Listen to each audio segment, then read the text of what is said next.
Yeah, but it's mean mingi huko.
Yes, I'm ready. Right, I'm trying to share my screen. Confirm it is visible.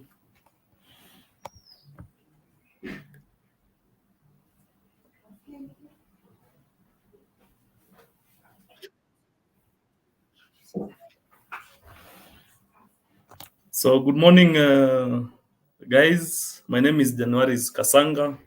I'm a disaster manager by profession. I work with Kenya Red Cross Disaster Management Department. Besides that, I also an instructor of first aid, among other short courses with the Kenya Red Cross Training School. So today I will be taking you through what we call it is not a training per se, but it is simply an awareness on first aid. So I believe each and every one of you have done first aid, not by training, but through the real doing, or rather assisting someone who has been injured or someone who is in need of help. I'm sure as we will be winding up, you will know why I'm saying before you have done first aid before. So first things first, I've introduced myself, I've told you what I do. Today I will use the following methodology to share my content. So we are going to do a brief of lecturing. I know it is outdated, especially nowadays with competence based learning. I know lecturing is a bit outdated. So we are going to try as much as possible to limit the lecturing bit. Besides that, we are going to have question and answer. So if in the process of me facilitating, you'll have any question, you can just put it on the chat box, and my colleagues will be in a position to raise it. Third, we are going to use videos where necessary, so that you can see people simulating different emergencies and how to deal with them. Besides that, I'm going to offer some referrals, including an application that you can apply, or rather that you can download via Play Store, or if you have maybe you are using iPhone, you can download it there, and you will be in a position to access any first aid information that you might be in need. So I believe we are good. I'm intending to take 1 hour 30 minutes for this session. So it is now 10:26. So by 12, we should be through with the session and all that. So Cecilia, if you can hear me, confirm I proceed.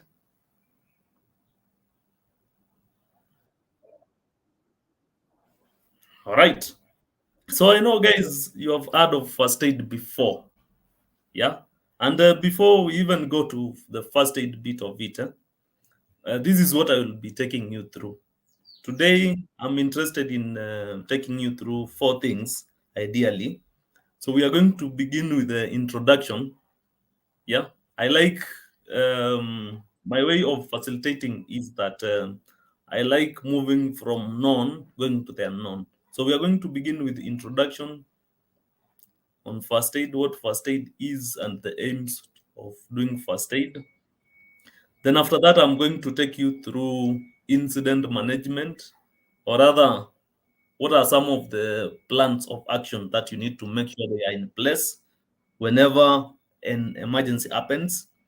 Besides that, number three, I'm going to take you through the common breathing and environmental emergencies. When I say common breathing, I mean something like choking, issues to do with fainting, burns. Please, someone mute,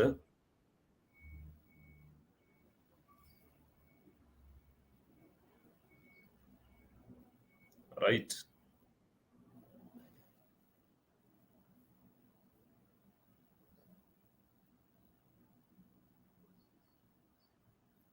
Right. Yeah. So right, so Cecilia, there is on my side. What might be the issue?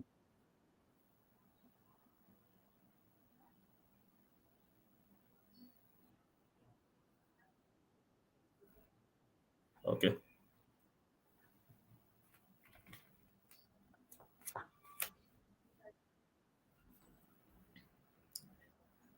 Hello, mic testing one. We still have echo.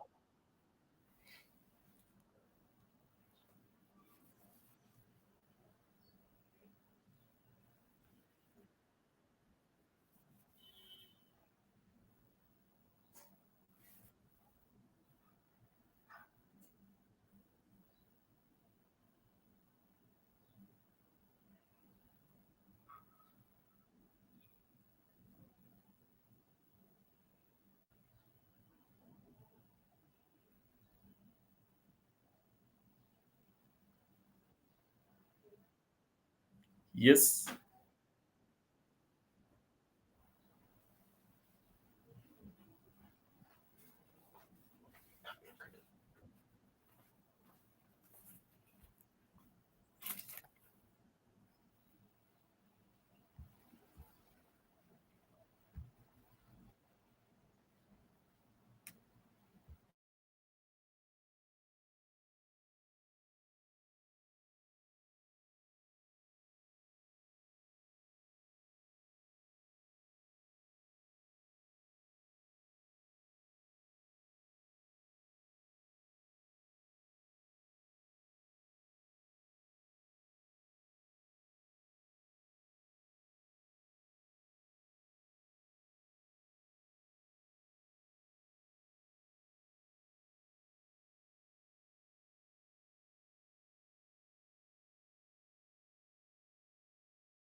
I know most of you have done first aid before.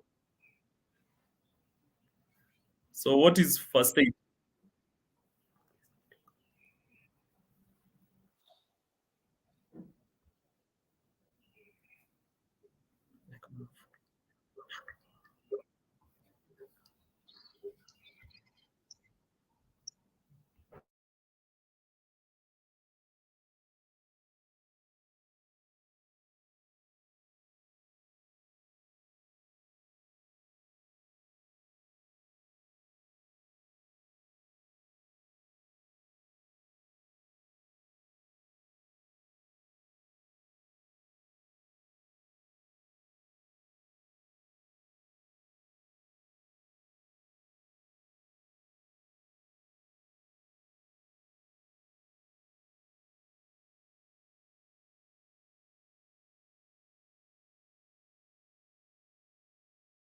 I can see someone's hand is up. Eh?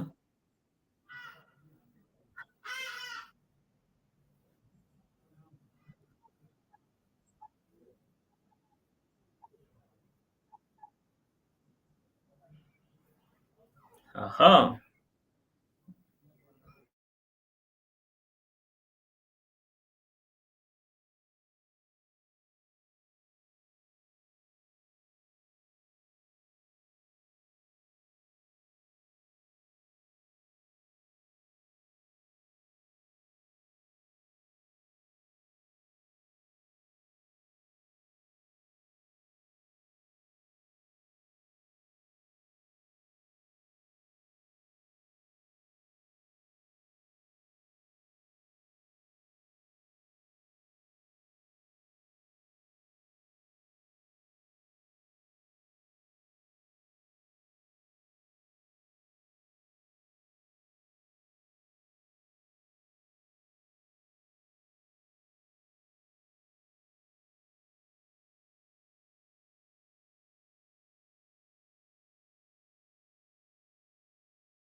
want to be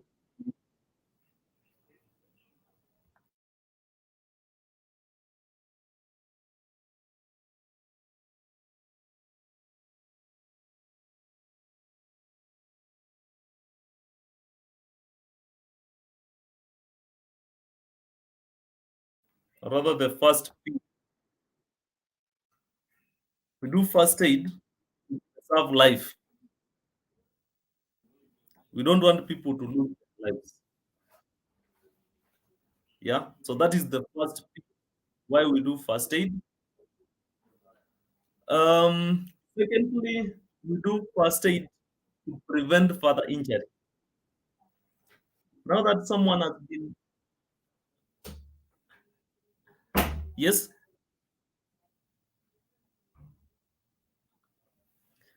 So the second reason why we do first aid is we do first aid to prevent further injury. Now that we have someone who has been injured, we are trying to prevent those casualties from further injuries. Third, why we do first aid so that we can promote recovery. We want to initiate that process of recovery at early stages as possible. So that is what we call the three P's of doing first aid. First, to preserve life. We don't want people to die. Second, to prevent further injury. Third is to promote recovery. Besides, we have other reasons why we do first aid. Of course, we are doing this before we take these people for medical help. And besides that, we also do first aid in line with Red Cross mandate. Yes.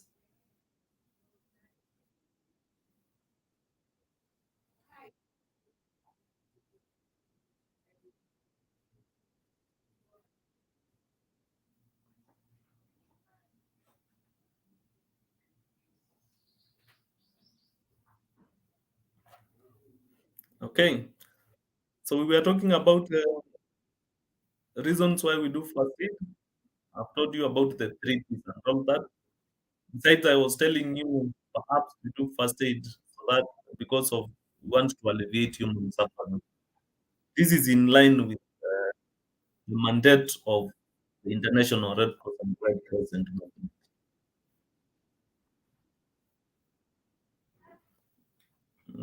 Okay, let's try to fix it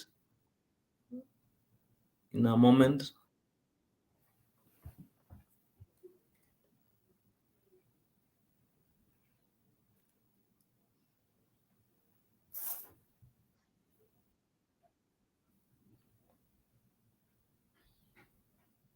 Hello, how is it now?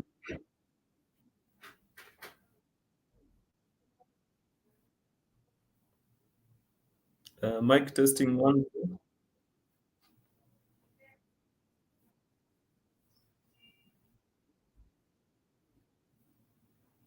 Okay,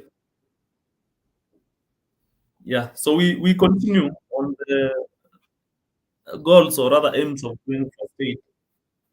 So I believe you guys have understood the three P's of doing first aid: preserve life, prevent further injury, and to promote recovery. Any question up to there?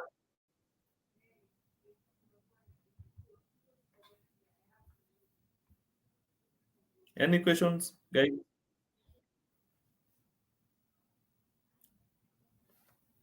Cecilia, assist me in checking if we have any questions on the chat box.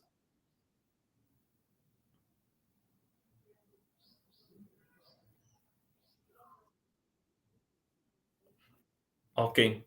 So now, guys, that is the introduction bit of first aid.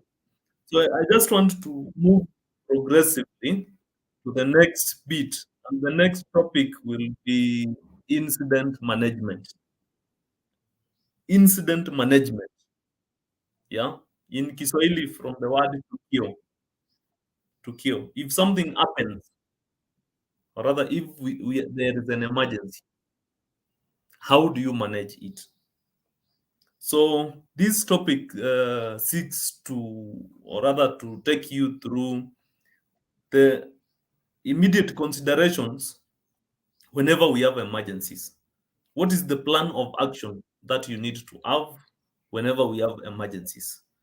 Because you cannot just respond. Yeah, you cannot just respond without considering some one, two, three issues. So allow us to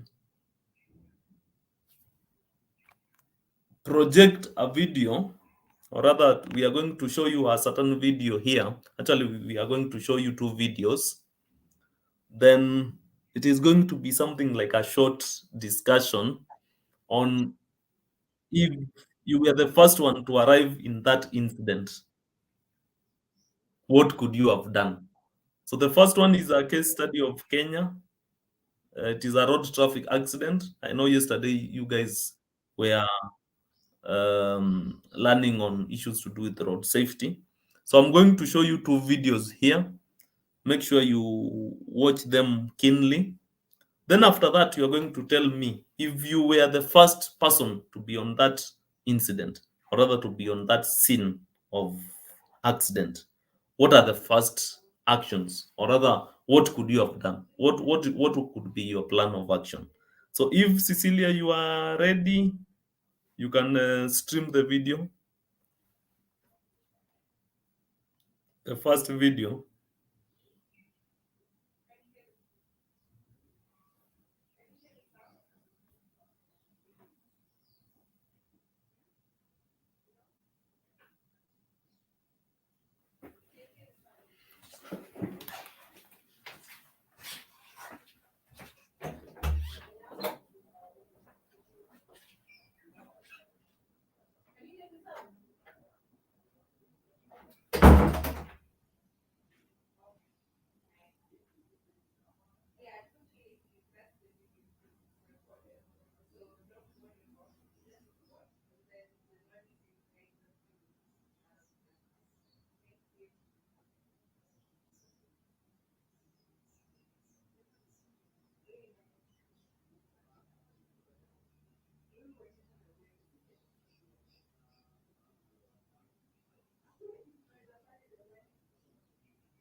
So guys, I believe you have watched the first video, and Cecilia is about to show us the second video.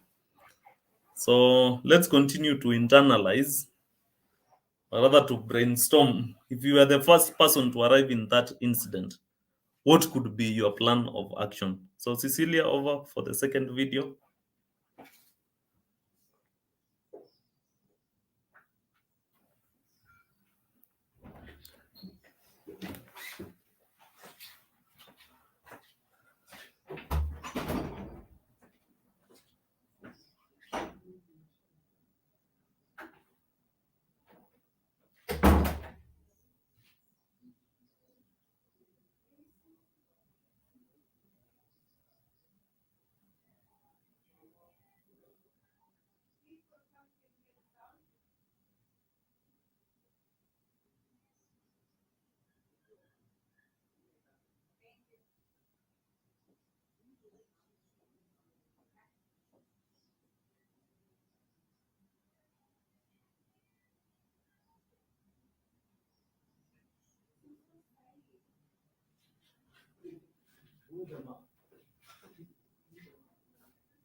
with our discussion. We are talking about incident management, and we have shown our students two videos. Actually, the first one is in Kenya. It is somewhere in Nairobi along Wayaki Way. It was during some elections campaigns, and you guys, you have seen what happened. So, assuming that you were the first one to arrive in that incident, how could you have dealt with that situation? Yeah, let's interact, guys. Let's interact. So let's start with Lola. If you are the first one to arrive in that incident, how could you deal with it? Go ahead.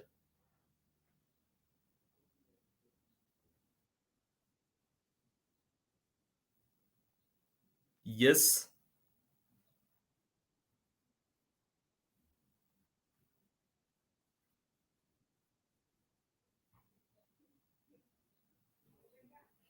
Okay. Thank you so much, Lola. Someone else to try? You can give us something like 3 to 5 points on what are you going to do until you finish up on the emergency response thing. June, go ahead.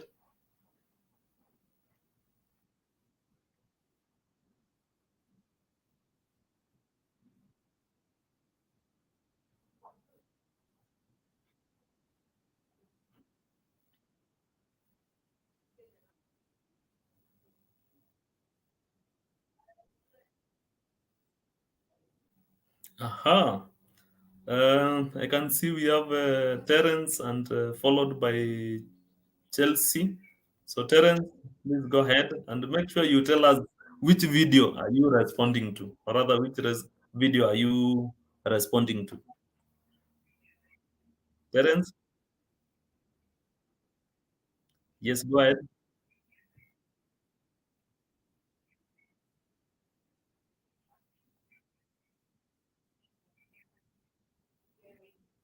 Ah, thank you so much. Let's have Chelsea.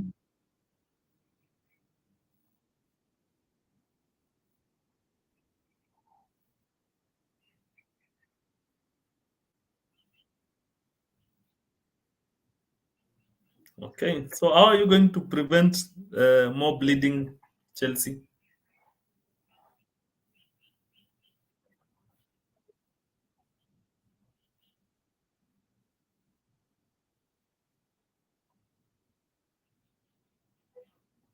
Then, as Chelsea, we wait for Chelsea, I can see there is a Kyle, then Patience.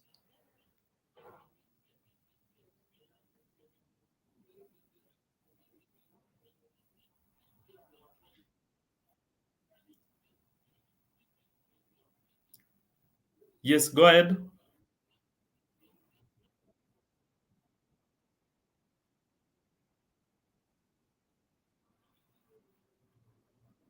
Yes. Then after that,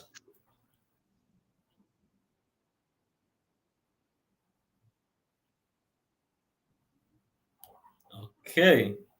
Let's have the last one. Mark, Mark, if you can hear me, proceed.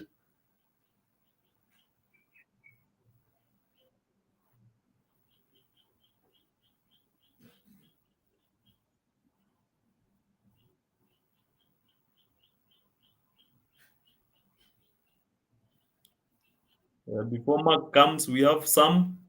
Sam, can see your hand is up.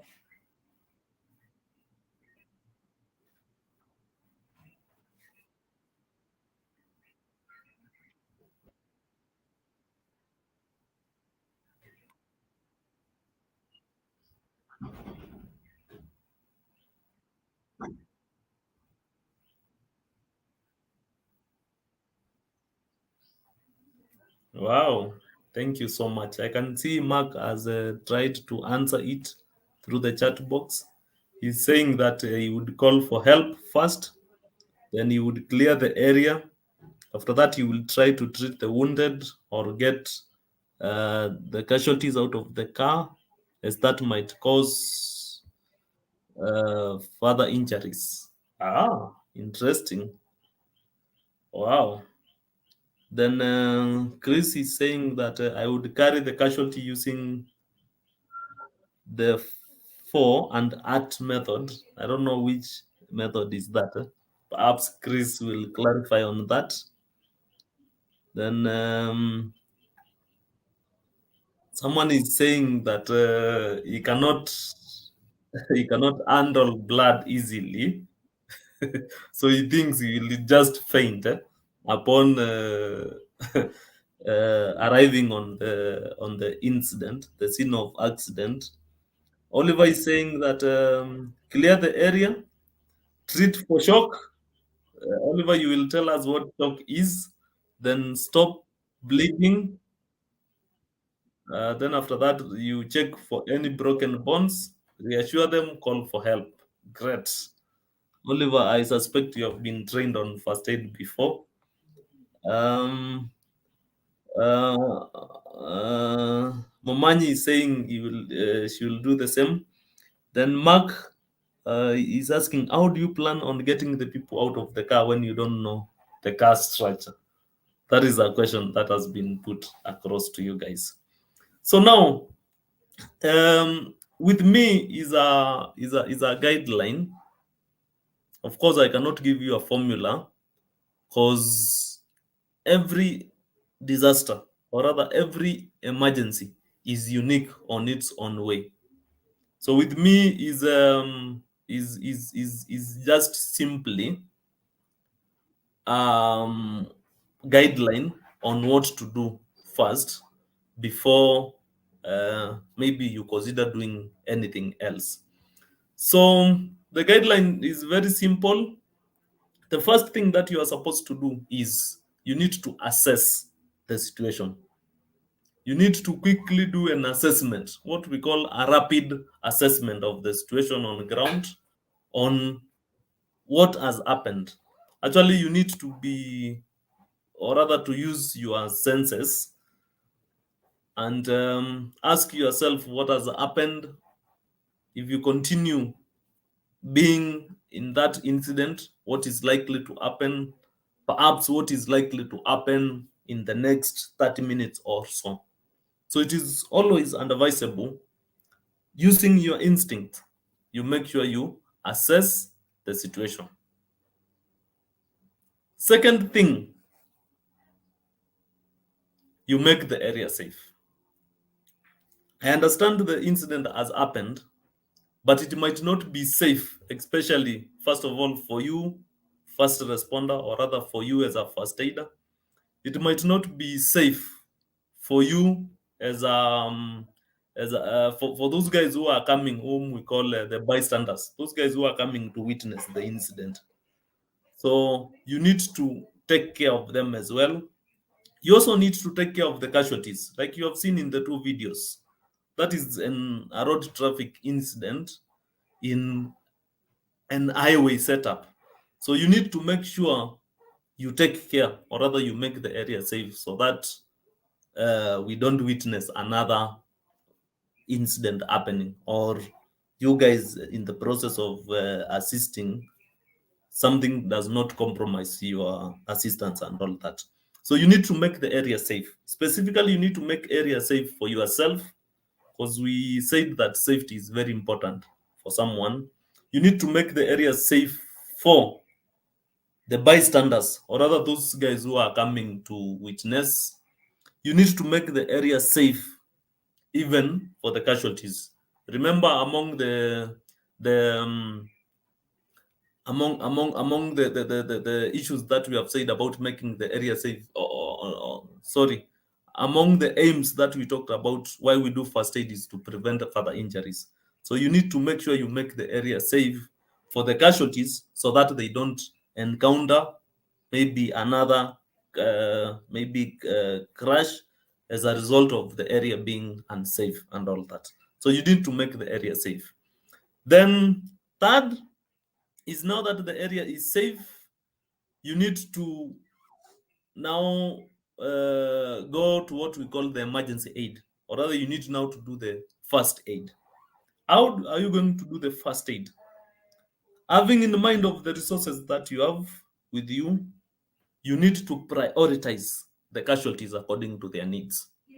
So you are going to begin with the one who is as critical injuries until you arrive to the ones whom we call, or rather, what we call the walking wounded casualties. So you prioritize. In other words, we call it triage. You triage the casualties.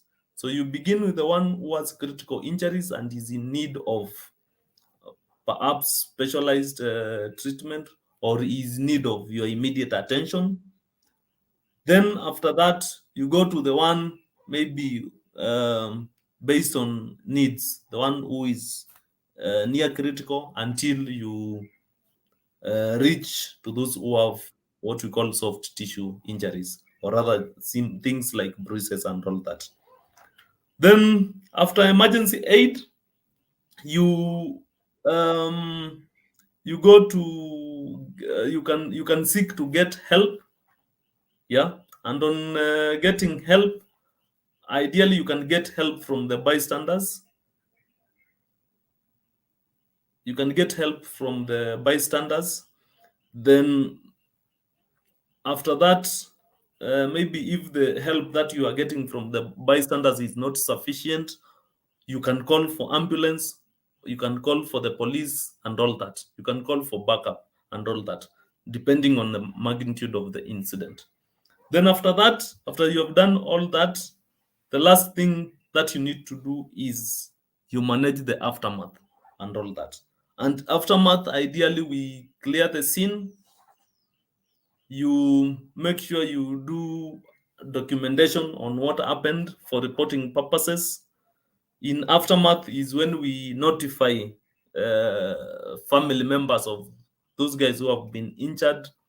In aftermath is when we clearly do good disposal of the medical supplies that you have used.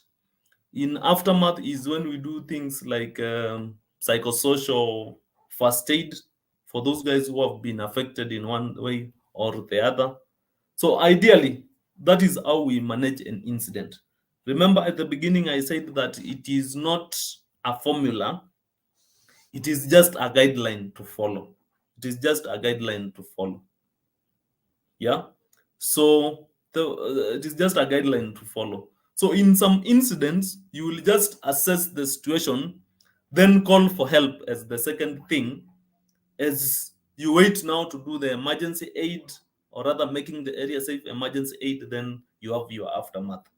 In some incidents, let's say it is an incident where your security is compromised, your security is at risk.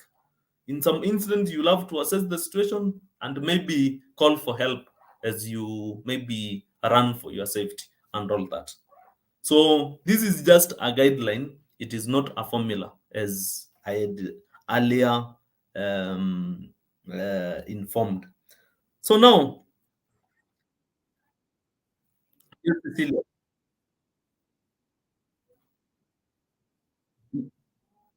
Yes, before we, yeah, yeah, yeah, yeah, yeah,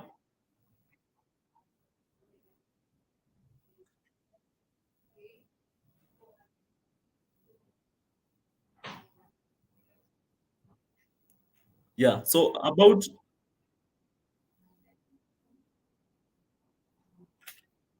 yeah,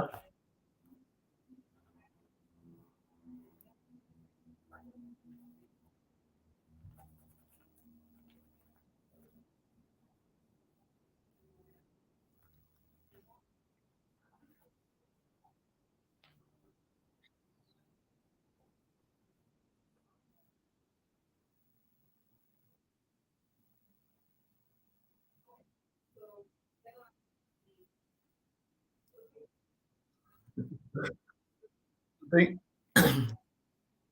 yeah, thank you so much. I've seen greetings from Kimutai Milton saying that his dad Maruso is saying hi, hi, and that's we are saying hi back and greetings from Kenya Red Cross. Yeah, thank you so much, guys. So on to those questions. Assessing the situation. Basically, this is the first thing that you need to do. Assessment of the situation. In disaster management, we call it rapid assessment. Yeah.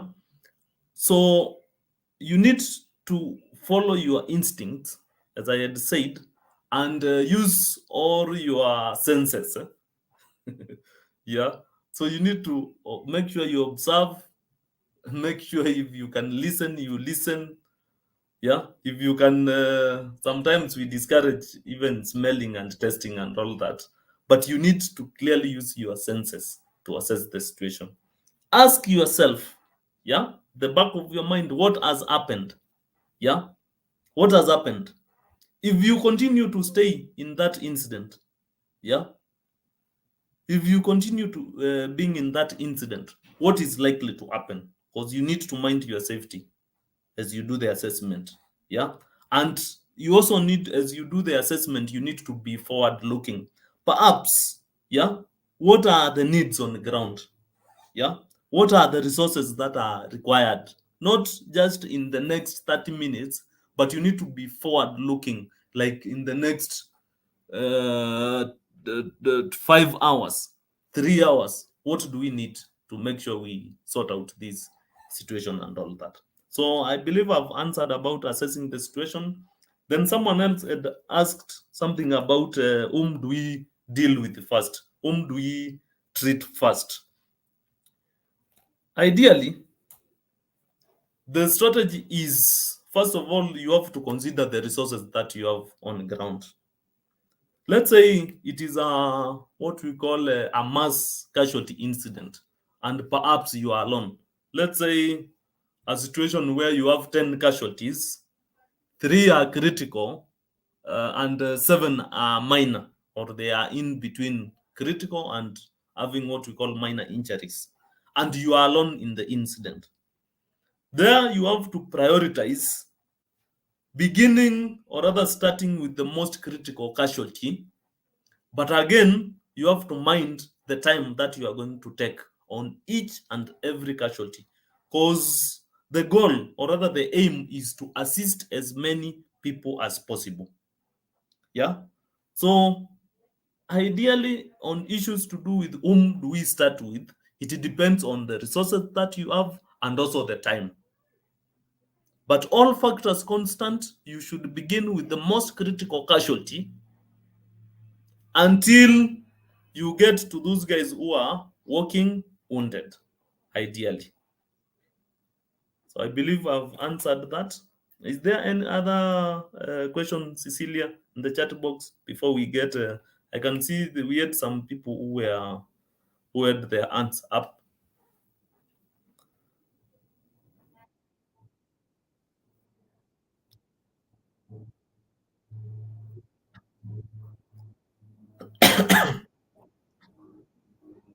Yeah, I've seen someone's hand is up. Kyle, if you can hear me, please proceed with the question.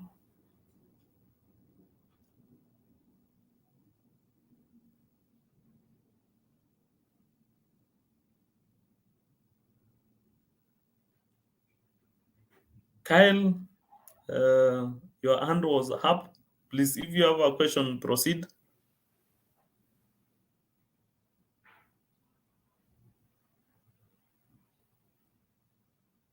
All right, we proceed. I can see someone, Semkiwa, has a question. Please ask.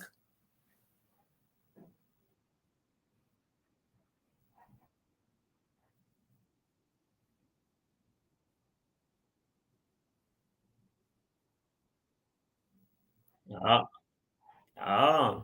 So in first aid, we talk about using the local available materials. It was there in the introduction, or rather in the definition. So ideally, we encourage much about being creative and innovative and using what is locally available. So first of all, if someone is bleeding and you don't have a bandage, you can improvise. Perhaps you can use something like your vest, if you have it, your shirt, and all that. So we use what is within our reach, what is locally available.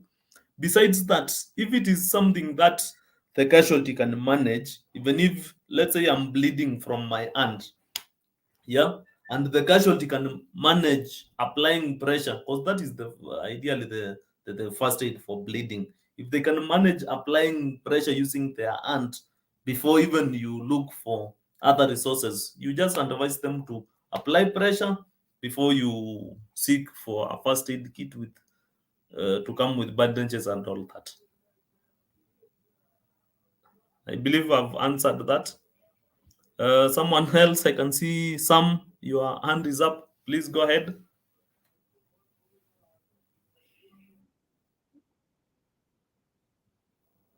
How do you tell someone to apply pressure on the arm? Ideally, it is direct pressure from the wound. You just apply direct pressure from the wound. Where the wound is, you just apply direct pressure. Yeah, by holding the yes, yes, the wound.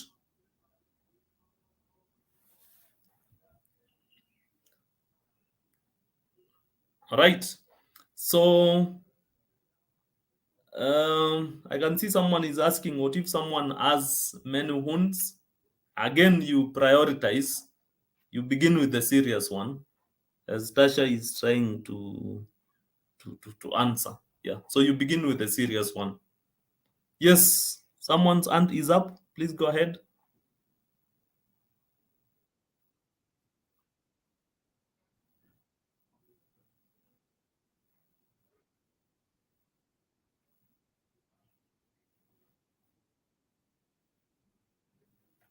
Okay. So part of the content for the day is we are going to be dealing with what we call musculoskeletal injuries.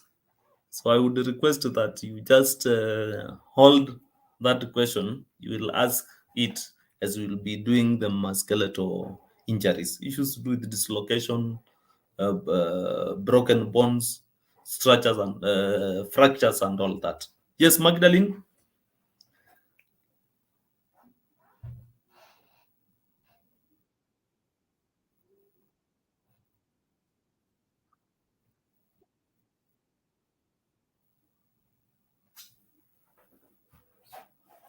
Pardon your question. It is not clear, Magdalene.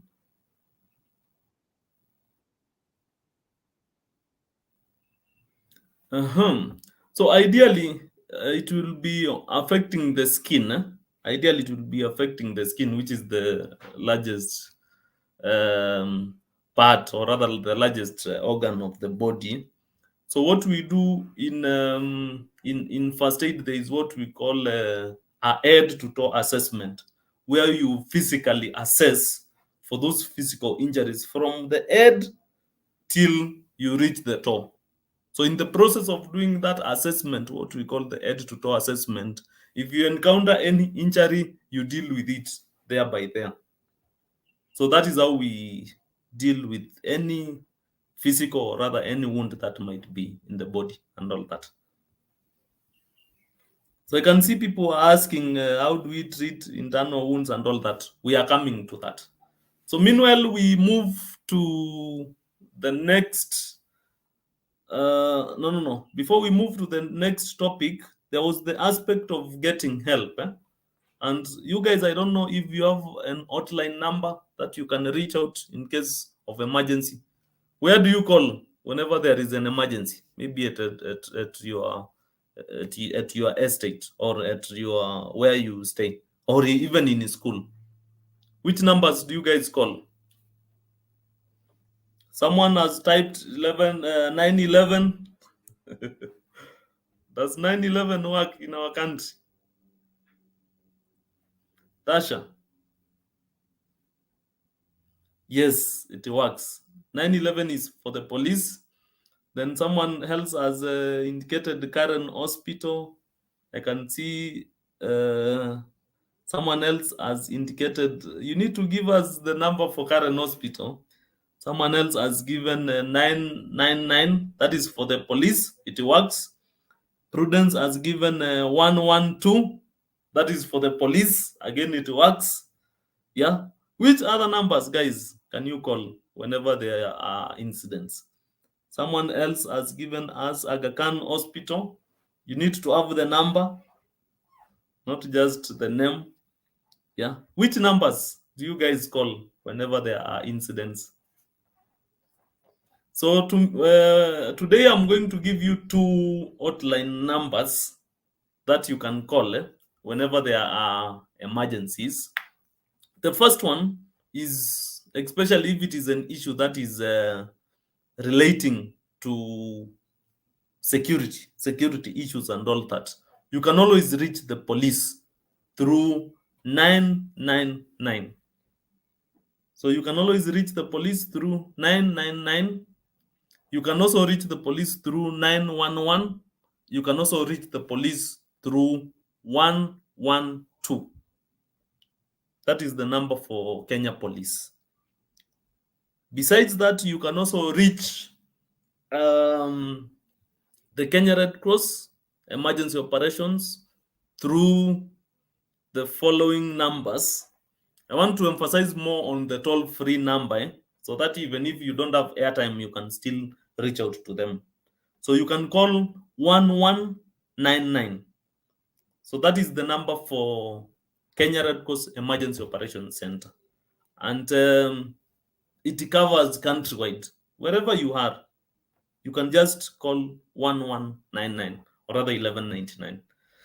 Besides that, that number is also used as tele counseling number for someone. Maybe if you have a member in the family who has mental health issues, you can always reach out for help through 1199. All of them, or rather the two, then the police number and also the Kenya Red Cross 1199 are toll free numbers. So any given time of the day, 24 hours, you can always reach out. So I believe you guys now have numbers. When you call, what are you supposed to convey? Or rather, what are you supposed to say when you call? The first thing, we call them the 4Ws. Yeah. You need to say what has happened. Yeah. So when you call, you need to clearly say your name.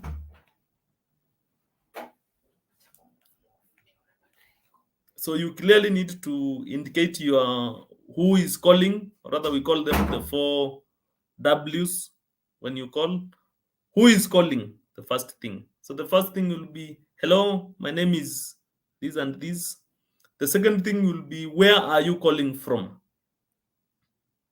Where? So you need to give a physical location. Besides that, there is the aspect of why are you calling? Why are you calling? There is also the aspect of time, or what are you reporting? When, what, those are part of the W's and all that. So whenever you call, make sure you give a definite, or rather you give a well detailed information. First thing is, who are you? Where are you calling from? What are you calling to report?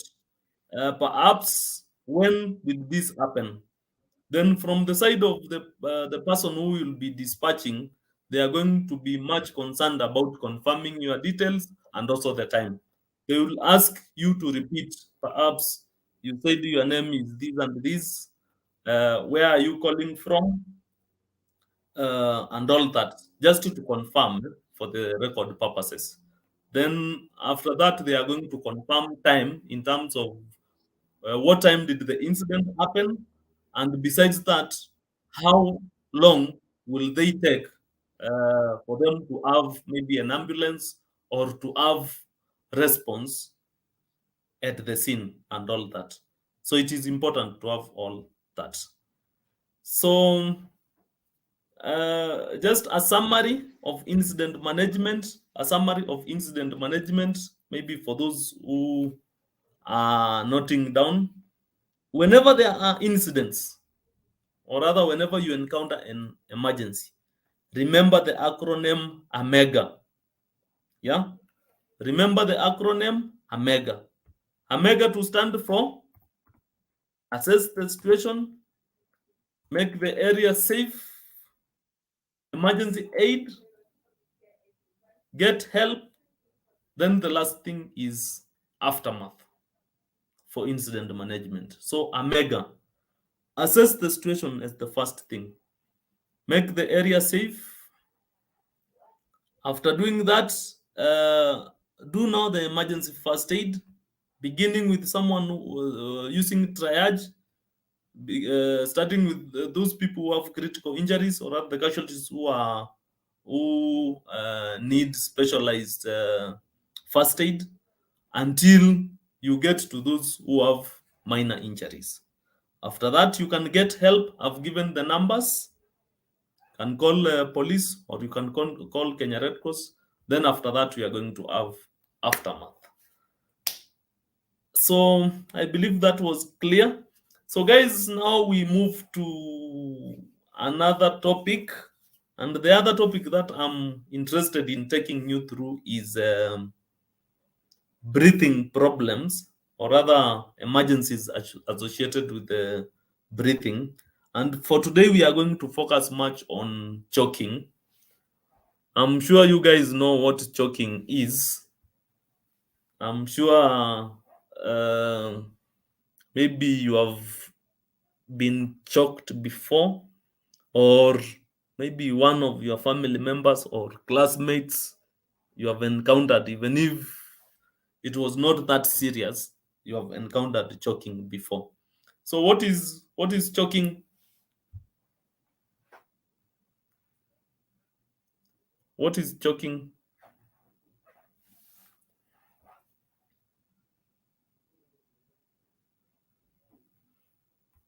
Let's interact via the chat box, and also if you can raise your hand. I can see we have people who have raised their hands. So if you have raised your hand, please tell us what is choking.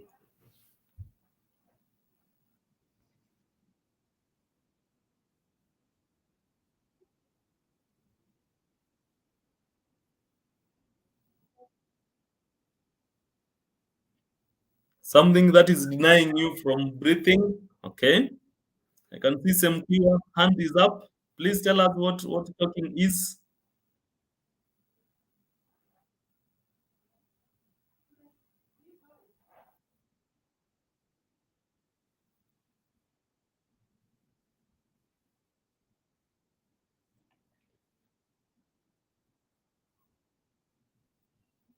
Okay. I've had something to do with the airway, obstruction, and all that.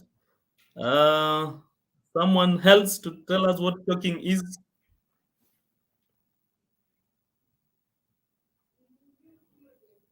June, kindly tell us what first choking is.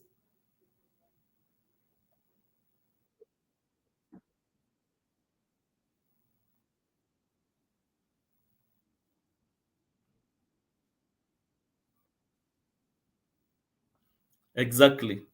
So, guys, in a nutshell, choking is when there is a foreign material in your airway. You see, in your system, we have two, let me call them pipes. We have what we call the wind pipe, and we have what we call the food pipe.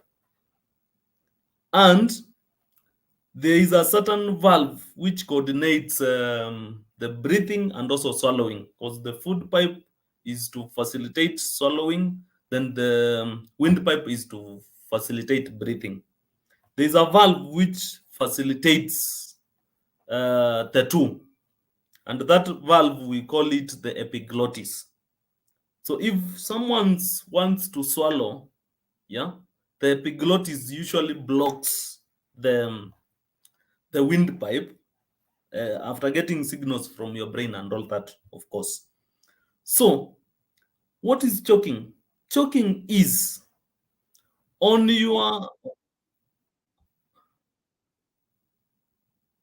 yeah, pardon?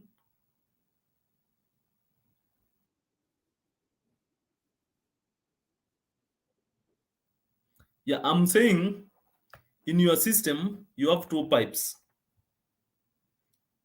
We have the windpipe and we have the food pipe.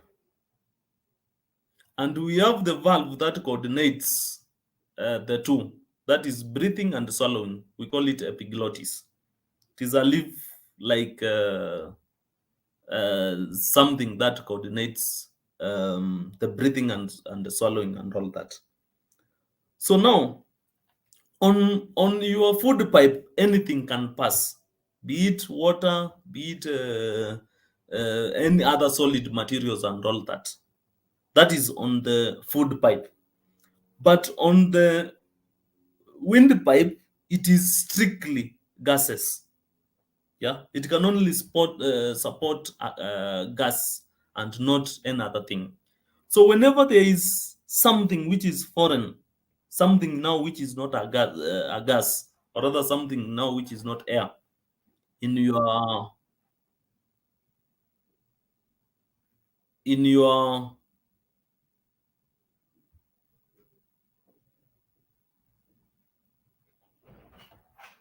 confirm, guys, you can hear me.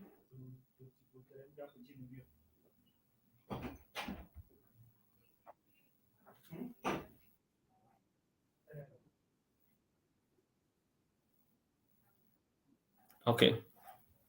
Yeah, so I was talking about choking. I was explaining about the food pipe and the wind pipe. So food pipe facilitates the aspect of food materials passing through there and all that. But on the wind pipe, it is strictly gases. So whenever there is a foreign material on the what we call the wind pipe, or rather the airway, is when you encounter choking, and your body will respond. Sorry for that. So your body, whenever there is choking, your body will respond naturally through coughing. Your body will respond naturally through coughing. Yeah. So choking ideally is when you have a foreign material in your airway. That is what we call choking. It can happen in maybe two categories: when maybe your airway is fully obstructed, or when your airway is to some extent partially obstructed. So your body will respond through coughing. So if it is something that it can manage, let's say like just something like a piece of rice, yeah, most of the times you will find your body is just going to respond by coughing and you will be okay. But we might have some situations where the entire airway has been fully blocked. In such a situation, how do you intervene? In such a situation, how do you assist such a casualty? Right. So, what are the signs and symptoms of choking? I'm sure you have seen people choke. Eh? What can we say are the signs and symptoms? Perhaps Milan, sign and symptom of someone who is choking.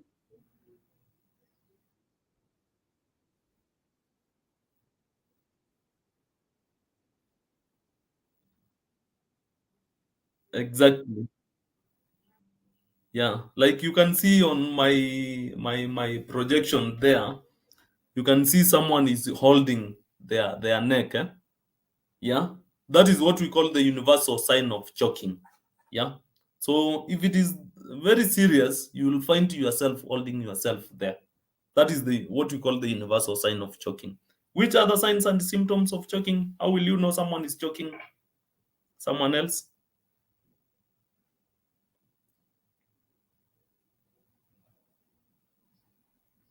Yes, Kyle.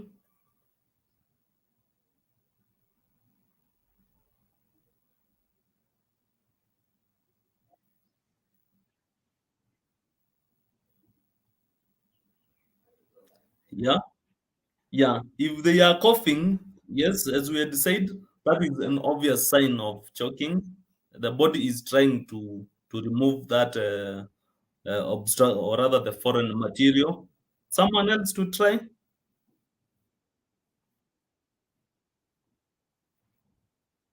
Exactly. You might also encounter someone who is maybe tears are coming out from the eyes and all that. Yeah. Besides, they will be restless. At long last, there will be issues to do with the sweating and all that. And also, in some situations, you might see protruding eyes and all that. Now, what causes this choking? As I'll told you, yes, yeah,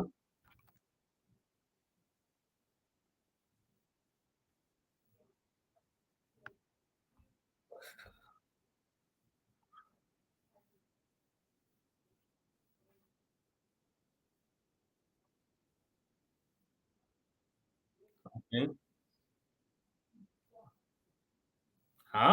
Thank you so much for the interesting conversation on the chat box. Let's keep them coming.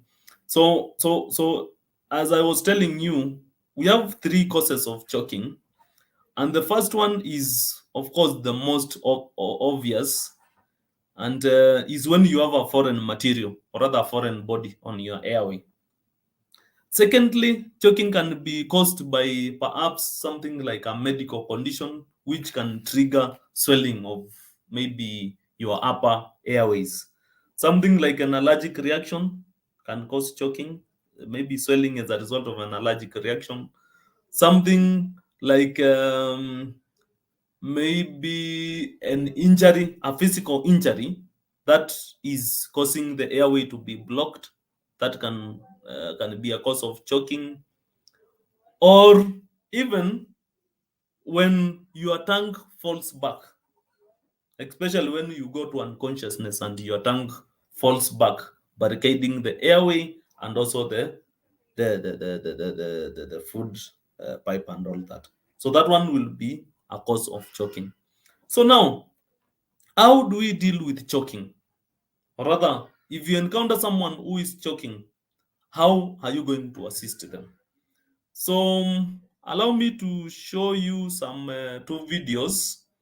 Ideally, medically, we have what we call categories of people medically. So, medically, we have like three categories of people. The first category of people is adults. So, I'm going to show you a video showing someone who is choking and how to intervene. Besides that, if someone is if you have the other category of people that we have is children, and children is basically someone who is between ages between 1 year to uh, before or rather below puberty. Then we also have what we call infants. Infants. So infants is between 0 to 1 year. So I'm going to show you how to deal with choking on the three categories of people: infants, 0 to 1 year, then children, rather children, 1 year to before puberty, ideally around 10, 12 years there. Then adults, anyone who is above puberty and all that. So, Cecilia, if you can hear me, please play video 3 and 4. Let's begin with video 3.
Okay, thank you so much, Cecilia.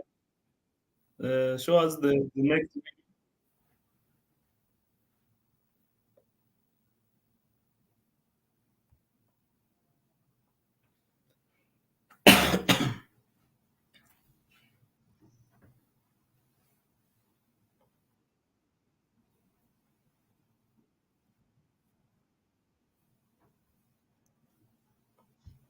We are waiting for the second video from Cecilia. Cecilia is about to show us the other video.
Okay, so guys, I believe everyone has seen the video, both the first aid for an adult choking, first aid for someone who is expectant and they are choking, first aid for a child who is choking, and first aid for an infant who is choking.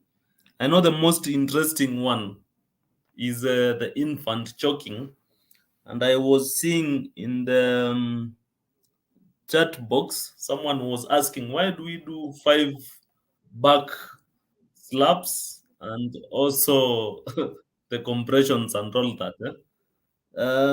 If you were keen in the video, they were saying up to five. So not you don't just do five, you are doing up to five. That means in the process of doing the compressions, if the obstruction comes out, you stop there. You don't continue and all that. Yes. Any other question in regard to choking and all that? Yes, someone's hand is up.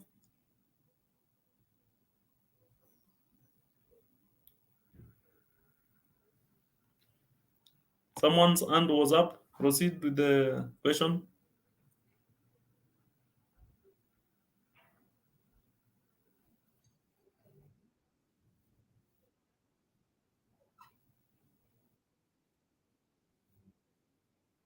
Yes.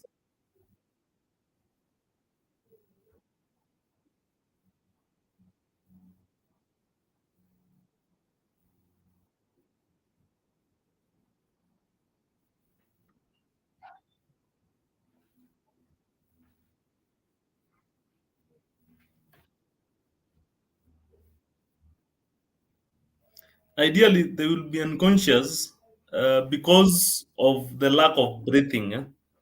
Remember, we said that choking is either partial or the complete obstruction of the airway.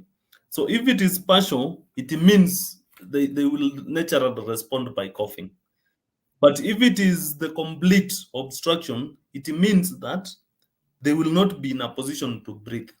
That means in perhaps 1 minute time, they will go to unconsciousness because they will not be breathing. And that's why in that simulation video, uh, it was said like that.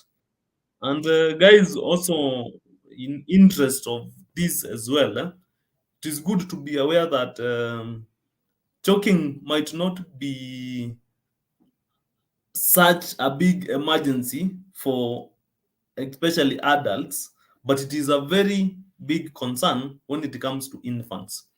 Actually, research has it that 25% of all reported infant deaths, 25% come from as a result of choking.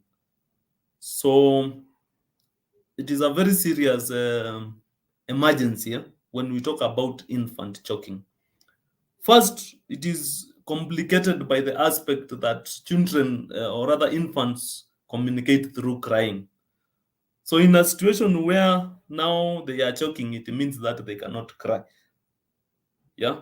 So that aspect makes it even more complicated. So that is how we deal with it. So I'm going to share reading materials after this, and also the app that I had promised. So make sure you get to read more details on the aspect of choking on all the categories of people and all that. Any other question?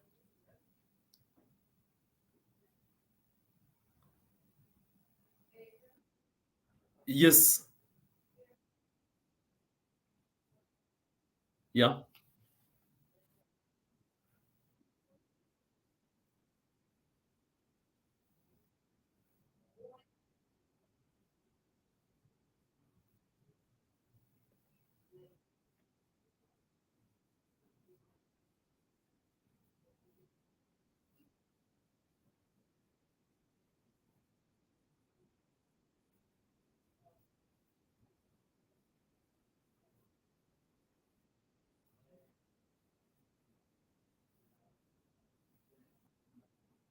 Yes.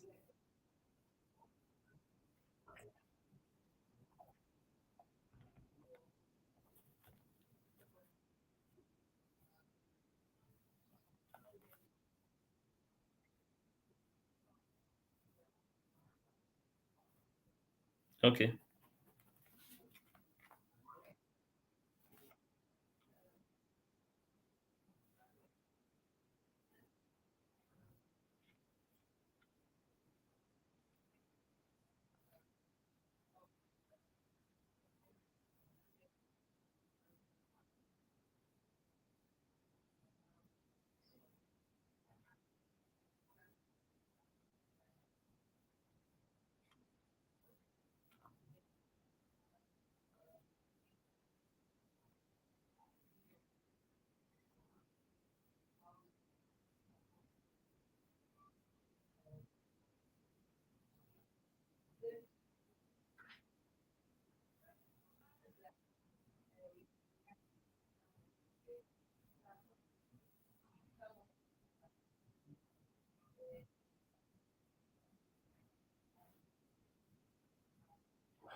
Okay, thank you so much, Cecilia.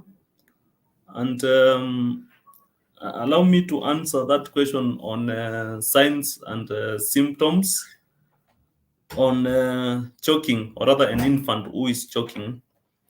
As I had indicated earlier, infants only communicate through crying. So it will be so hard. You need to be very observant to know in a situation when they are choking. Besides that, they are so vulnerable to choking because their airway is a bit smaller as compared to that of adults and all that. So, what are the signs and symptoms of an infant who is choking? First of all, they will be restless. Yeah. As a result of the choking, they will be restless. There will be a bit of sweating as well. Besides, there will be something like opening and closing of their eyes in quick succession because they will be disturbed. That is just a sign of showing that they are disturbed. Yes.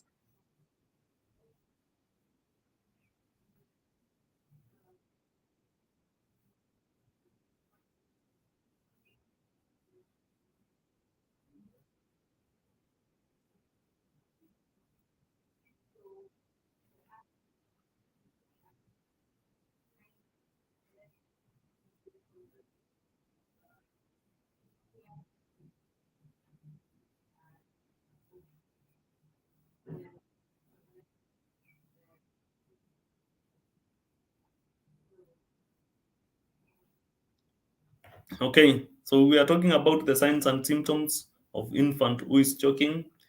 So perhaps there will be the aspect of protruding eyes as well. I've talked about sweating. I've talked about the general restlessness and also the aspect of closing their eyes and opening them in quick succession. So those are some of the signs and symptoms of an infant who is choking. So in interest of time, Cecilia, you will allow me to quickly talk about perhaps the other environmental emergencies that we had mentioned, and perhaps we can begin with before we get to environmental, we can begin with something like bleeding. Yeah. So, guys, let's talk about bleeding briefly in interest of time. First of all, bleeding is when blood comes out from either your veins, arteries, or even capillaries. So when any of them there's a breakage of either veins, your arteries, or your capillaries, that is when bleeding comes along. Besides that, we have two types of bleeding. There is what we call the internal bleeding, and there is also what we call the external bleeding. The external bleeding is what you can see. The internal bleeding is the one that you cannot see. You are bleeding through your internal organs and all that. Now, the internal one, you just need to recognize and take the casualty to the hospital. You just need to recognize that uh, your casualty is bleeding internally, then you take them to hospital. Pertaining the external bleeding, the universal first aid for external bleeding is you just apply pressure on the injured part. You just apply pressure on the injured part. So anything bleeding, yeah, you apply pressure on the injured part. Yeah. And we are going to show you a video. So I'm sure you are going to relate further on the issues to do with bleeding. Allow me also to emphasize on issues to do with something to do with what we call nose bleeding, because again it might be very common at school setup and all that. First of all, nose bleeding can be caused by a variety of problem of causes. Among them is the most obvious when you have been hit on your, of course, on your nose. When someone hits you violently, you are going to suffer nose bleeding. Nose bleeding can also be caused by sometimes high temperatures. In some people, also low temperatures and all that. Nose bleeding in some people also it can be as a result of when guys have something like homa na maybe inakupeleka mbio sana. That one can cause excessive or rather nose bleeding and all that. So how do we deal with nose bleeding? It is very simple. Yeah. When you are nose bleeding, the first aid is just you hold, or rather you apply pressure on the soft part of your nose. You apply pressure at the soft part of your nose. Meanwhile, make sure you take advantage of your mouth. You breathe through your mouth now.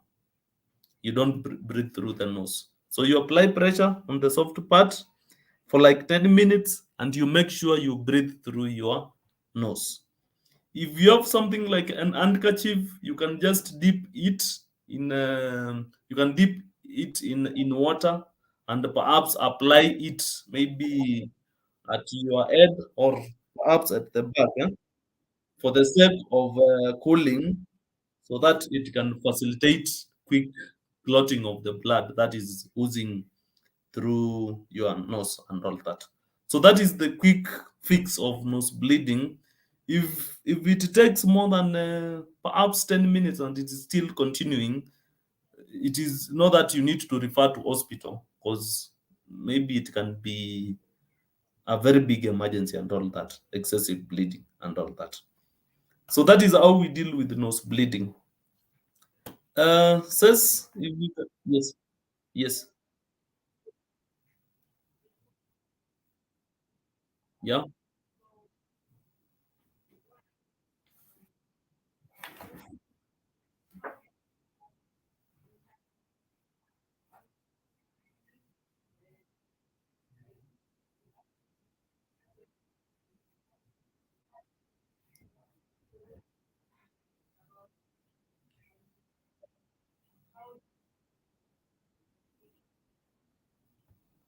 okay, yeah. So how do you know you are bleeding internally?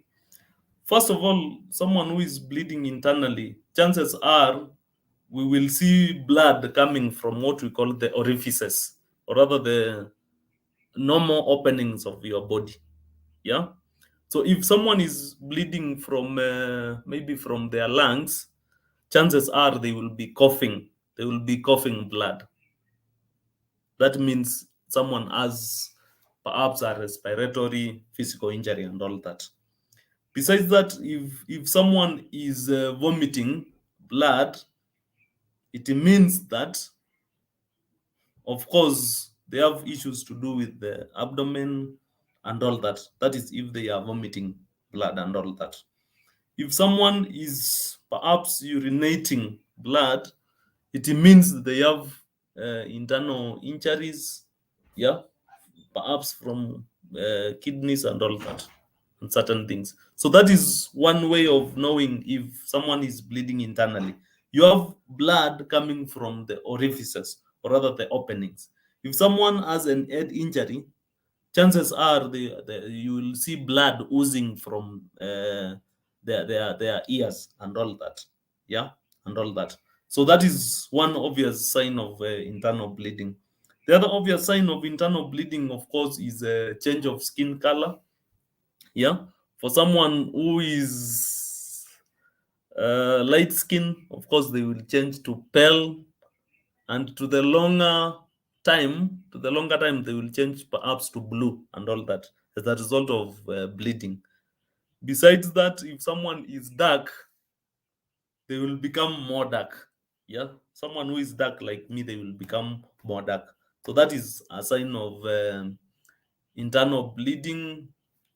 And of course, other signs of internal bleeding might be maybe physical pain from a certain part of the body, what we call things like something like a contusion or tenderness from a certain part of the body. You need to suspect bleeding and all that. Yes, those are the signs and symptoms of internal bleeding. And the first aid is very simple. You just need to recognize someone is bleeding, then you take them to hospital. Full stop. Was there any other question, Cecilia?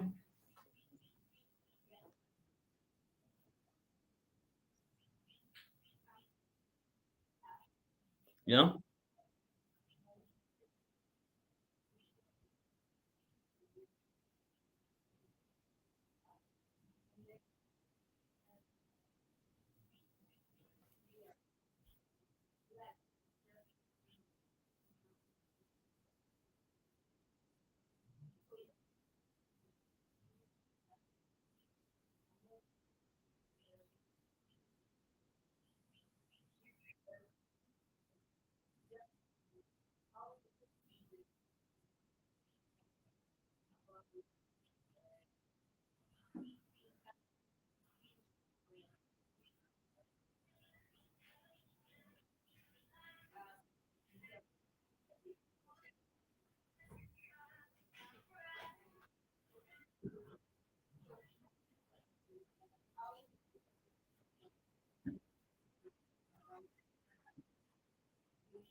Yeah.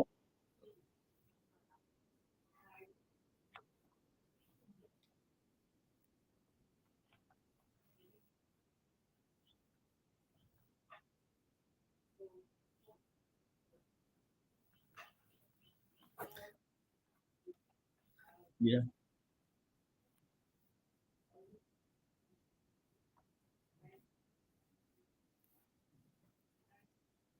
Yeah. So pertaining the temperature of the water, we usually talk about room temperature water. The one that you will get it perhaps running from the tap and all that. Yeah, room temperature, because we are avoiding a situation where I know the objective is to make the blood clot, but we are avoiding a situation where you use very cold water that can bring issues to do with conditions like hypothermia, the casualty and all that.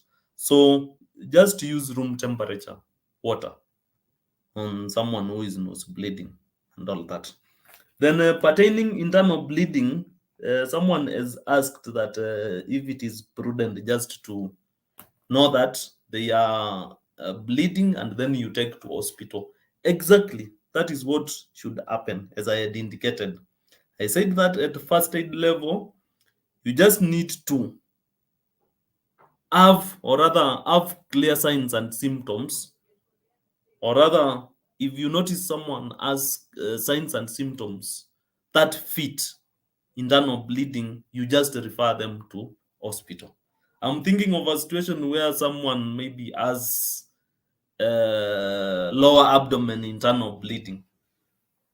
Can you tell them maybe to swallow maybe a bandage and all that to sort the that is on a light note. So the best way to deal with this is just to refer them to hospital, because at hospital they have more sophisticated equipments to deal with that.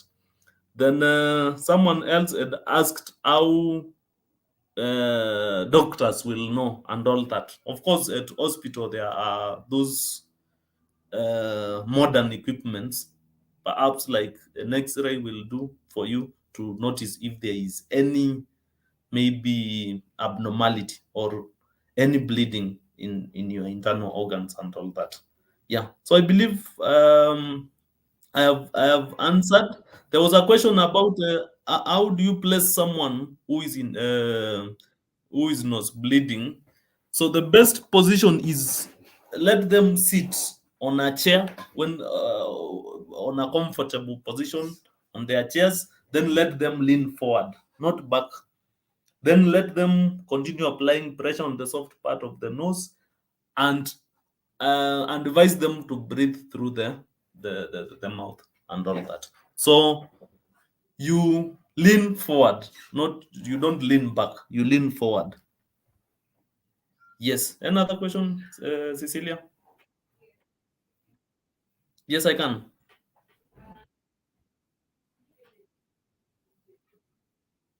Yes, yes, I had typed it there before. We call them orifices. Maybe I've typed it again. Yeah.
Okay, so just to shed some more light on the bleeding and all that.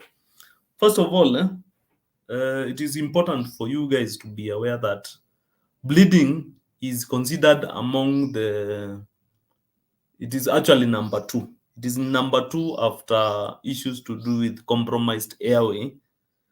Bleeding is number two in terms of the leading cause of death, especially in accidents. A normal human being has around 5 to 6 liters of blood. If you lose more than 20% of this blood, you will go to unconsciousness. And that actually tells how bleeding is serious. Because the blood itself is a medium of exchange, or rather is a medium of so many things. First of all, it is through blood. That is the only way oxygen can be used in your system. Through blood, that is the only way glucose can be used in your system. Blood is also used to transport things like water. Blood, there is also the aspect of it providing warmth in your system. Blood is also used for other aspects like what we are learning in primary school. I'm sure you guys learned about the different types of blood cells, the white blood cells, the red blood cells, and their functions, including plasma and all that. Yeah. So if you lose blood, you are losing all this. That's why we are emphasizing more on the aspect of if it is internal bleeding, you just need to notice it early, then you take to hospital. If it is external, apply pressure immediately on that place that has been wounded and all that. Before we move maybe to the next topic, please, Cecilia, if you can hear me, please share that video so that people can understand more on. Yes, bleeding, bleeding. Yes, yes, yes.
The volume is low,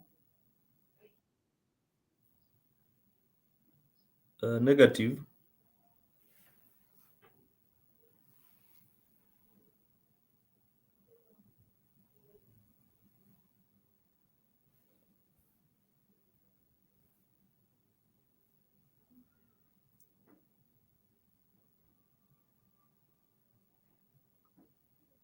It is still on mute.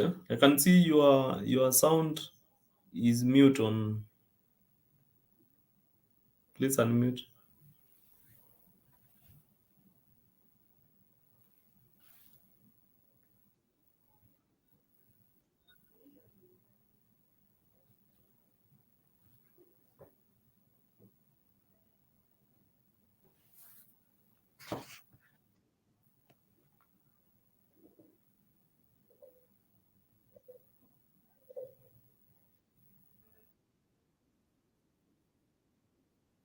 Yes, yes, yes, yes,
all right. Thank you.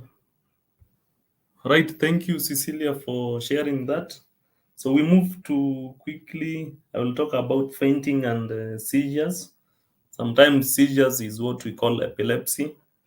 Then I will talk about burns and drowning in the next 5 minutes, in interest of time, because I can see I had promised to end by 12, and it is already 10 minutes past.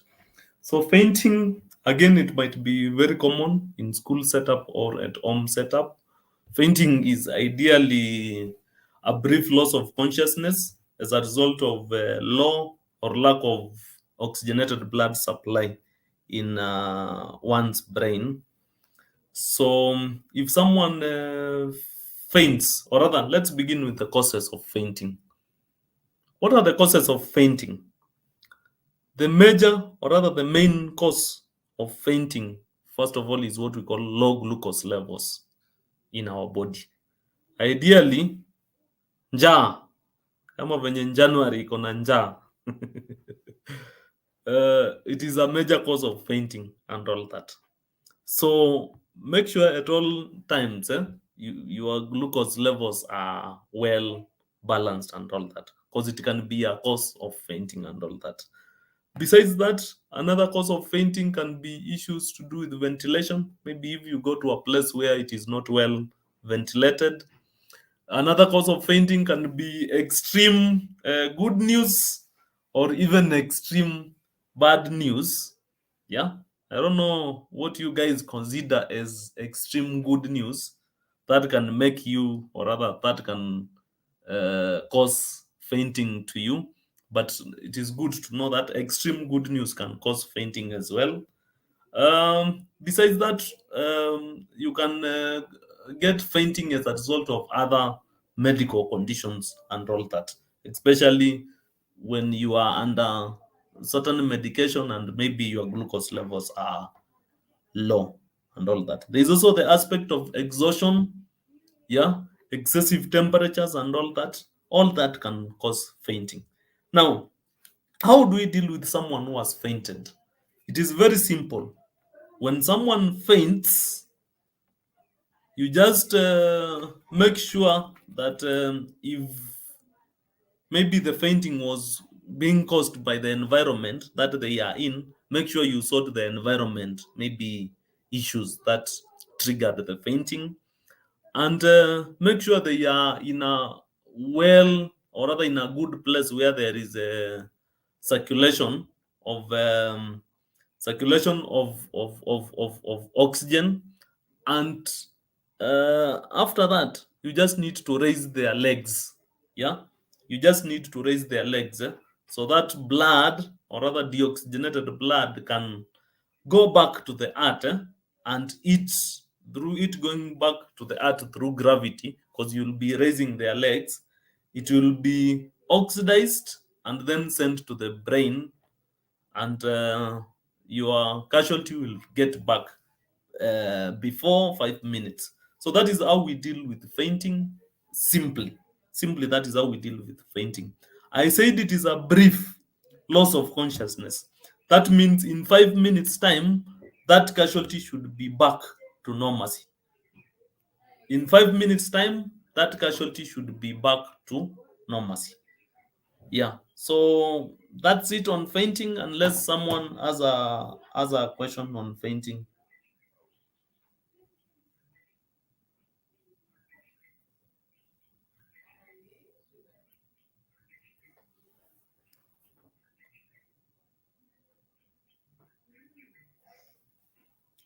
Any question on fainting? Yes.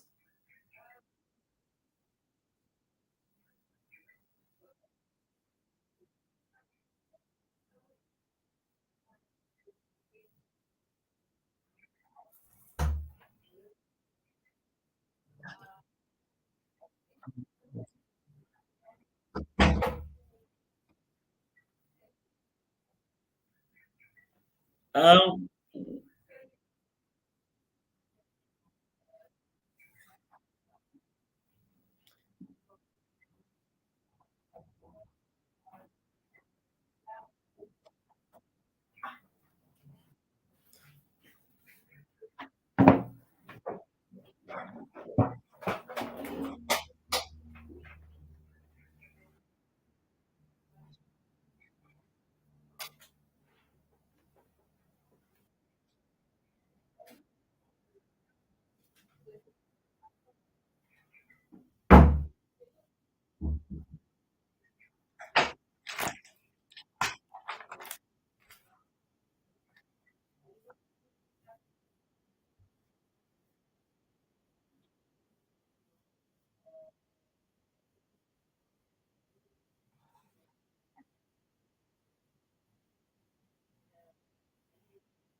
Okay. So thank you, Ses, for bringing out those concerns. And I just want to be clear on what we are learning today. I told you that medicine is universal, and the first aid, as well as medicine, it is universal. There is what is right and there is what is wrong. And ideally, there I understand there are so many misconceptions. So that's why we are here today, so that you guys can know what is right. Because if you do something that is not within, you remember we said in the introduction or other definition of first aid that it has whatever you do, it has to be within the accepted principles. So it is not okay, like what someone was asking, if you give them something like a strong word to sniff, that is a misconception. Yeah, and it is a bad practice. You might have seen it in the movies and all that. However, it is a bad practice. So the standard practice, as I was telling you, is make sure the environment that the casualty is in is sorted in terms of there is a good circulation of oxygen and all that. Then you just raise their legs, perhaps like 30 centimeters, so that you can enhance blood flow back to the heart so that it can be oxidized and pumped to the brain and all that. Again, I insisted that it is brief. Yeah, I insisted that it is brief. Brief means less than 5 minutes. So if it goes more than 5 minutes, that is not fainting and all that. Can someone faint and die? Yes, that is if they add other complications. Because fainting, in some situation, it presents itself as a sign and symptom. It doesn't present itself as maybe as a condition. So in some situations where it is presenting itself as a sign and symptom, yes, it can happen and all that. But now the person will not have died as a result of fainting. Of course, it will be as a result of other existing medical conditions. On the question of asthma, says if you allow, perhaps we will engage bilaterally on the question of asthma. But what we usually encourage is that, first of all, asthma can only be diagnosed or rather declared an a condition after 5 years. Anyone who is 5 years and below, it cannot be declared as a condition and all that. The most important thing is you need to know the triggers, because different people have different triggers. There are those maybe trigger, unapata, maybe it is just the normal dust. There are others whom their trigger is maybe excessive coldness. So you just need to know what are the triggers and all that. After knowing the trigger, now that one will determine also the intervention and all that. But most of the times, if someone is asthmatic, we shall advise that at any given time they should have an inhaler with them. At first aid level, we usually advise the universal inhaler that is usually blue in color. Yeah. So whenever they have those attacks, as a first aider, now you will just assist them in administering the asthma. But I know it is a long discussion that cannot end there. Perhaps we can engage bilaterally, or maybe through the reading materials that we are going to share, they are going to assist and all that. Now, let's quickly move to what we call seizures. And as I was saying, there are so many misconceptions about seizures or rather epilepsy. Yeah, simply because among the causes of epilepsy, which exist, is that it is not scientifically proven some of the causes of, or rather, what causes the seizures and all that. It is among the medical conditions which to date have some aspect of science. The science in it is not clear what causes the medical condition and all that. As a result, that's where there are so many misconceptions and all that. But ideally, seizures is when there is disruption of the electrical part of your body, or rather, when your brain electrical function has been affected. I know this might sound deep, but it is important to know that our body is a system, and for anybody to for a body to function, there must be the electrical part of it and all that. So when the electrical part of the body has been affected, that is when you get what we call seizures. Of course, there are causes which we relate to seizures, and among them is maybe when someone has stress. Yeah, excessive stress can cause seizures. Things like drug abuse can cause stress, can cause seizures. Things like what we call something like an injury to your brain that interferes with the electrical activity of your system can cause seizures, or anything that affects the brain. Anything that affects your nervous system can cause seizures and all that. Now, how do we deal with seizures? I told you it is not scientifically proven on the cause and all that. So what we usually do is we manage other things that are associated with the seizures and all that. So what you do if someone is, or rather you notice someone has been attacked, or rather someone has seizures, you just take care of the environment that they are in. You make sure that maybe as they convulse, their head is protected and the other parts of the body are well cushioned and all that. Because most of the time they will complain of other associated injuries as a result of the condition, but not the condition itself. You'll never hear of someone died as a result of the seizure itself, but you will hear them. People say that he convulsed, and maybe they fell on something that caused maybe head injuries to them, and now it will be the head injuries that caused and all that. So here we usually advise just people to take care of the environment to make sure it does not injure the casualties. We are going to show you a video on the same. Before then, allow me to talk about drowning. And on drowning is ideally people usually die as a result of lack of breathing.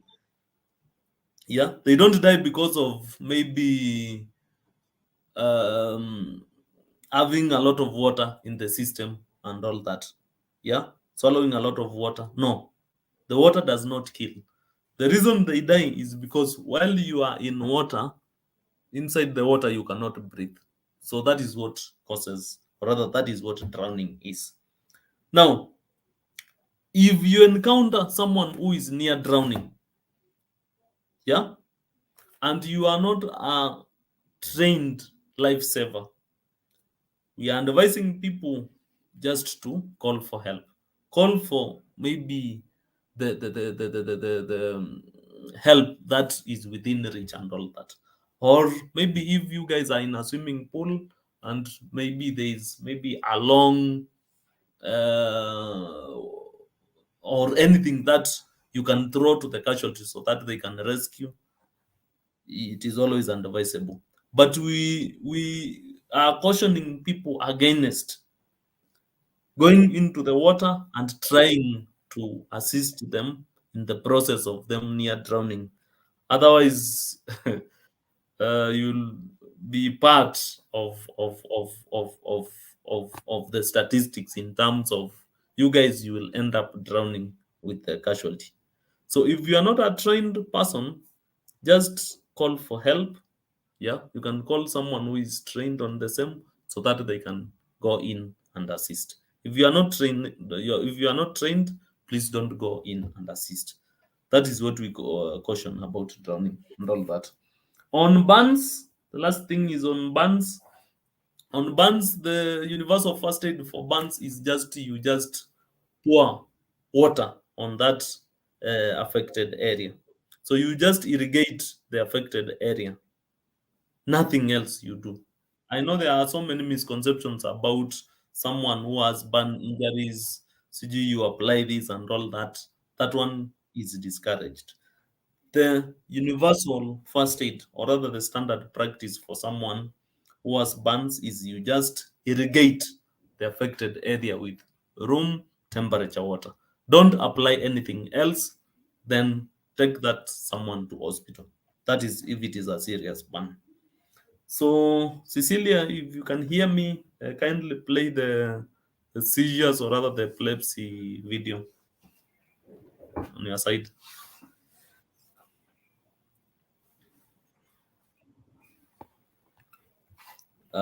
Meanwhile, as I interact with the chat box.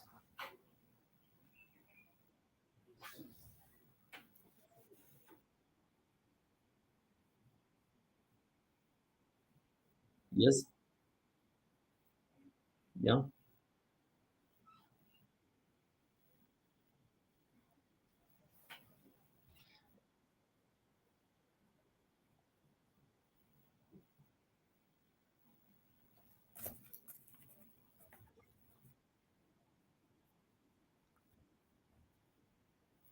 Yes, there is always a possibility of them biting their tongue.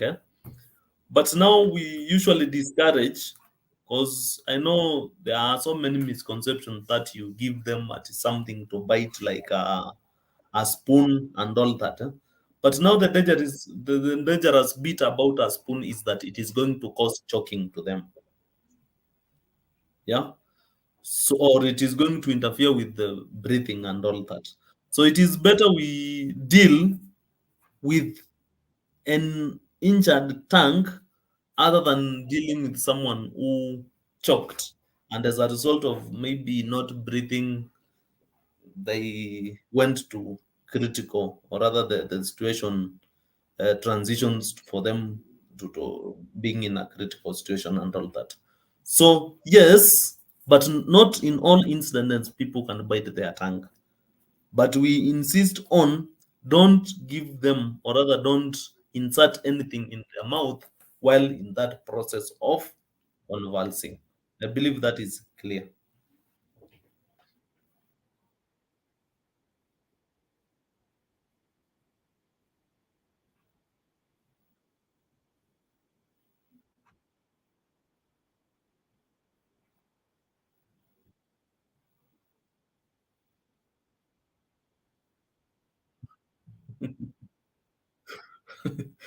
Well, Vivian, I'm not a specialist of animals, so I don't have an answer to that. If it is an animal fainting, it will be hard for me to determine and diagnose. But someone else had asked about is it normal to have seizures that what and all that. Yeah, it is very much normal for someone to have seizures. Um, everyone here, yeah, everyone here, I'm sure before they have encountered some seizures, only that they came into, they were in just low dimension. Maybe it did not reach that threshold of convulsing and all that. But everyone, especially when we are stressed, we usually tend to have seizures, or rather what we call minor seizures. An example of minor seizures is maybe at a given time you can notice maybe your one part of the eye tickling. Yeah, it is constantly tickling and all that, or even your finger. Yeah, yeah, you just notice that it is tickling and all that, or in a situation where you are in a you are at home, then you find yourself maybe at kitchen and you do not have any agenda. You do not have any agenda, or rather any business being in the kitchen. You tell yourself to go back to the maybe sitting room so that maybe to see if you can reflect on what you were going to kitchen to do and all that. So despite going back, you find yourself, your brain cannot reflect back, or rather cannot load back what you are going to do and all that. Those are all seizures, only that they come in minor or rather low dimensions and all that. Any other question, Vivian?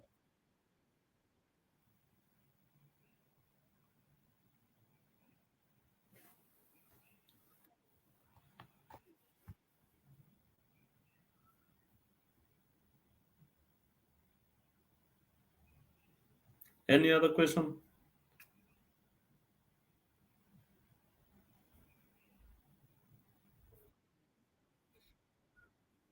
Oh,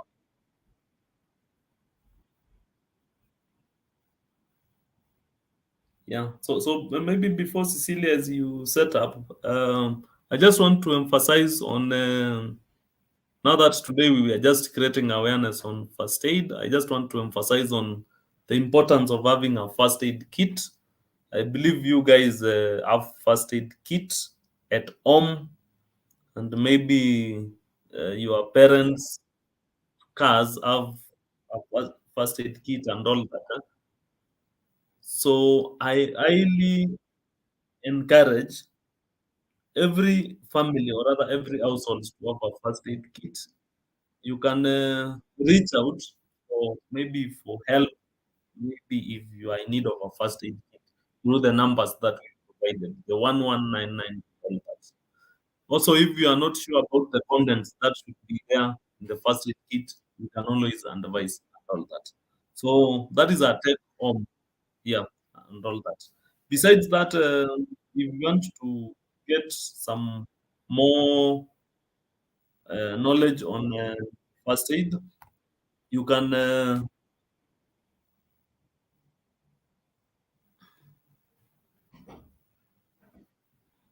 let's have the video.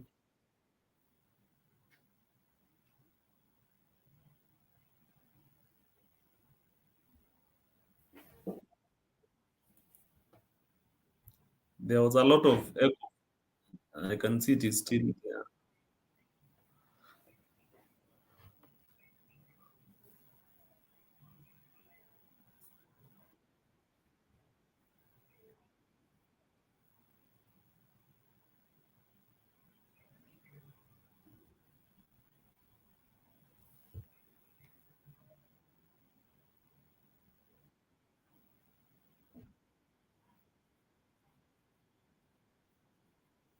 Okay.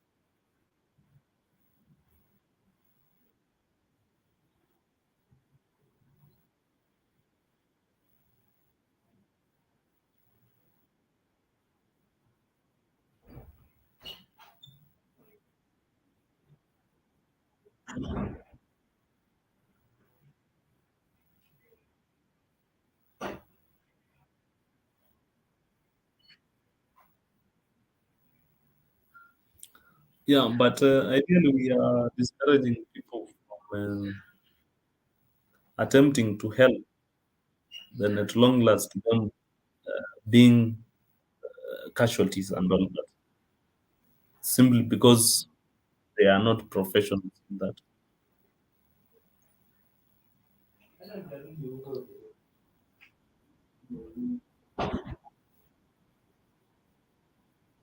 Okay. Okay. Yeah.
Right. So thank you, Cecilia, for the video. That's it from my side. I just want to say thank you, guys, for listening to me. It has been extensive, not even 2 hours now. It is around 2 hours, 30 minutes since we started the session. So I just want to say thank you for listening to me. If you need maybe more information or rather more guiding notes on that, you can download the Red Cross First Aid app via internet, and I'm sure you are going to get more information. Besides that, if you need a training, perhaps at household level or even at school level, you can always reach out to us. I'm sure Cecilia provided a certain email for the youth department. So you can always reach out so that we can do a training for you guys. It will be more interesting now that first aid is more of hands-on. So today we are even struggling to make it a virtual thing. But if it is one-on-one, it is more interesting and all that. So thank you so much, and I'm wishing all the best for those who are going back to school in the next week. I'm wishing you all the best. Thank you, and over to you, Cecilia.